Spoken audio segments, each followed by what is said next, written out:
ఈరోజు దేవుని వాగ్దానము యోహాను సువార్త 5వ అధ్యాయము 14వ వచనం.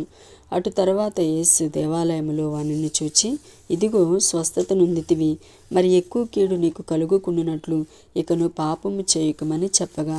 ఇక్కడ దేవుని వాక్యం మనం చూసుకున్నట్లయితే 38 సంవత్సరాల నుంచి ఒక వ్యాధి కలిగినటువంటి వ్యక్తి బెతెస్దా అనే కోనేటి దగ్గర పడి ఉన్నప్పుడు యేసు ఆ స్థలమునికి వెళ్ళి అతను బాగుపరిచినట్లు మనం చూస్తాం. అయితే బాగుపరచబడిన వ్యక్తి దేవుని సన్నిధిలో ఒకసారి కనపడ్డప్పుడు యేసు అంటున్నాడు, నువ్వు స్వస్థపరచబడ్డావు కదా, ఇంకా నువ్వు పాపము చేయదు.